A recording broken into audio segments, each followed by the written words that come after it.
Amen. Nous allons revenir sur un vieil enseignement encore. Un enseignement de 2024. 2024 à Zambo. Peuple de Dieu, si on nous posait la question ce matin, quel est notre but sur cette terre quand nous sommes réveillés?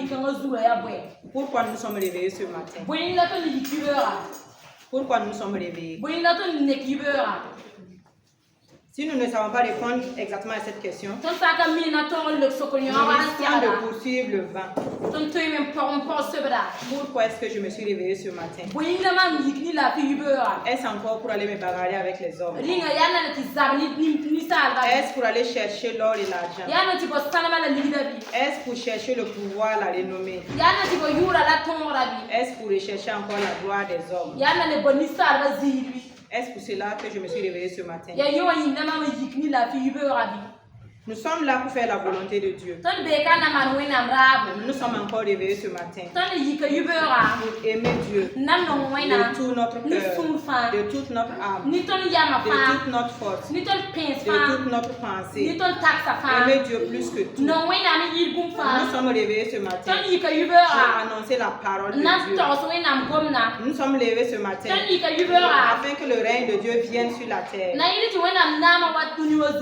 Comme Jésus envoyé par le Père, nous sommes aussi envoyés par Jésus pour donner la parole qui sauve, afin que les gens passent de la puissance des ténèbres à la lumière, de la puissance de Satan à la puissance de Christ.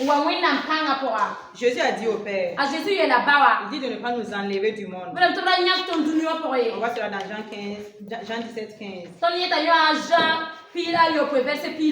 Nous sommes dans le monde, c'est vrai, mais nous n'appartenons pas au monde. Nous sommes des citoyens du ciel. Nous y sommes assis avec Christ à la droite du Père. C'est le Dieu vivant et vrai que nous servons. Et dans la présence de ce Dieu-là, toutes les chaînes de ténèbres se brisent. N'oublions pas, nous serons un jour à nouveau avec le Seigneur. Et ce sera dans la joie, la sainteté, la pureté. Et la parole de Dieu nous dit que les impudiques, les menteurs, les hypocrites, ils n'ont pas part à cela. Quittons donc dans le monde et que sort de notre cœur, et que sorte de notre cœur la colère, la haine du prochain, les coutumes, les traditions, la cupidité, l'idolâtrie, que toutes ces choses-là quittent de notre cœur. Jésus a rejeté la gloire des hommes quand on a vu multiplier le pain et le poisson. On voulait le faire roi. Jésus, il a refusé cette gloire. Et la Bible nous fait savoir qu'il s'est retiré seul sur la montagne.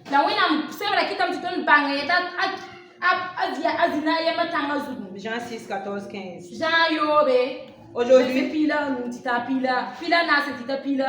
Aujourd'hui, si nous ne pouvons pas ignorer la gloire terrestre, si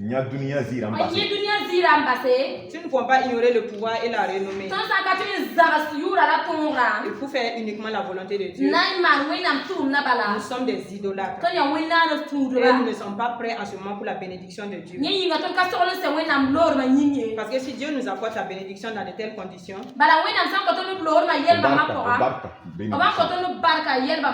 cette bénédiction sera une malédiction parce qu'elle va nous éloigner de Dieu. L'ennemi n'a pas réussi avec Job. La Bible dit que Job était un homme intègre et droit devant Dieu.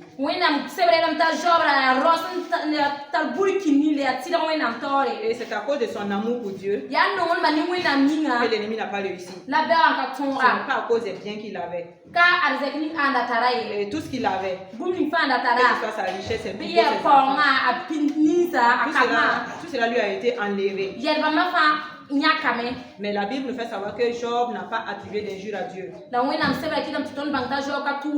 il s'est simplement prosterné. Il a adoré Dieu. Et il a reconnu que tout ce qu'il avait là, sa richesse là, ses enfants, ses troupeaux, il a reconnu que tout cela venait de Dieu. Et il a reconnu que c'est à Dieu seul il faut s'attacher. Et non à ce que Dieu donne. Nous pouvons voir cela dans Job 1. De 1 à 3. De 6 à 22 également. C'est notre intégrité envers Dieu qui fera toute la différence entre nous et les autres. Demeurons dans la parole de Dieu. Aimons la parole de Dieu. Nourrissons-nous de la parole de Dieu. Pratiquons la parole de Dieu. Et là nous serons bénis. Jean 15:7. Tous les hommes, vivants ou morts, nous sommes dans l'un des deux camps. Nous sommes dans l'un des deux mondes. La lumière de Dieu ou bien les ténèbres. Celui qui est son prochain, celui qui vit dans l'hypocrisie, celui qui méprise Dieu. La Bible nous fait savoir que cette personne est encore dans les ténèbres. Le titre ne détermine pas le niveau spirituel. Oui, si pour rien. Les titres qu'on peut se donner à l'église. On peut manifester les dons spirituels. On peut avoir le titre. Je ne sais pas, peut-être aujourd'hui le plus grand titre, on ne sait pas, ou archibishop, je sais pas. C'est pas cela qui détermine notre niveau spirituel. Avoir le titre et être bébé spirituel, cela est possible. Les mieux placés, c'est ceux-là qui ont un niveau spirituel élevé. Donc c'est pas le titre, c'est le niveau spirituel élevé. Enfants de Dieu, nous sommes des sacrificateurs et rois. Nous sommes des intercesseurs. Nous sommes positionnés par l'amour, par la sainteté et la pureté, par le caractère, la nature de Dieu en nous. Nous ne sommes pas positionnés parce que nous sommes apôtres, bishops. C'est ce Jésus en nous, cette nature de Jésus en nous qui nous positionne. Le roi, c'est la nature de Dieu. Sans donc la sainteté, nous sommes disqualifiés. Dieu est saint. Il n'est pas bon que le vêtement blanc que nous avons reçu, il n'est pas bon que ce vêtement-là soit sale. Et c'est le péché qui souille ce vêtement. Si comme Josué, souverain sacrificateur, nous nous tenons devant Dieu avec des vêtements sales, qu'est-ce qui va se passer? La même chose qu'avec Josué. Satan est venu l'accuser. Donc si ce vêtement blanc-là est sale, nous serons accusés. Un accusateur qui n'est autre que Satan. Autant donc les vêtements sales, les iniquités du cœur, et revêtons des vêtements de fête, c'est-à-dire un cœur pur. Marchons dans la parole de Dieu, dans l'obéissance. Nous serons bénis et nous aurons cette garantie que le Seigneur a donnée à Josué. Libre accès au ciel. Devant le trône de Dieu. On peut voir ça dans Zacharie 3, de 1 à 7. Nous devons aussi accepter de prendre notre part de souffrance avec Christ. Nous devons supporter les souffrances pour ceux que Dieu a choisis. afin que cela parvienne au salut en Jésus. Persévérons avec Jésus. Ne le régnons pas par nos actions.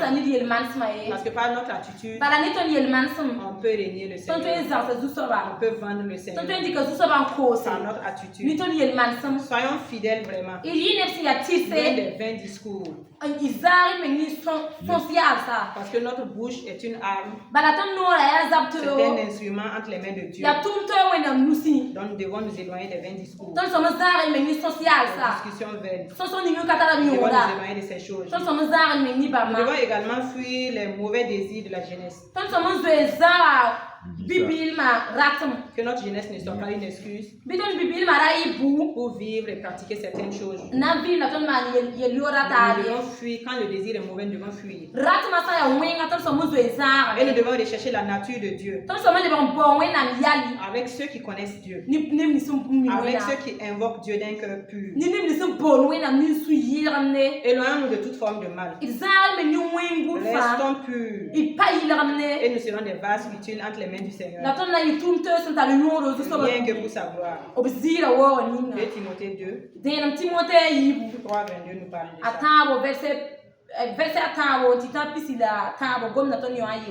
Aimons les âmes. Prions pour le salut des âmes. Ceux-là qui ne connaissent pas encore le Seigneur. Aimons-les. Et prions afin que ces personnes aussi connaissent le Seigneur. Et ne méprisons personne. Ne méprisons personne. Peu importe sa condition sociale. Ne méprisons personne. Ceux-là que le Seigneur, pour qui le Seigneur a donné sa vie. Même si elles ne connaissent pas aujourd'hui le Seigneur, elles ont de la valeur devant le Seigneur. Nous ne pouvons pas les mépriser. Sinon, nous ne serons pas candidats pour ce ciel-là. Parce que le ciel les attend tout comme nous. Le Seigneur les attend. Que nul autre que Jésus occupe nos pensées.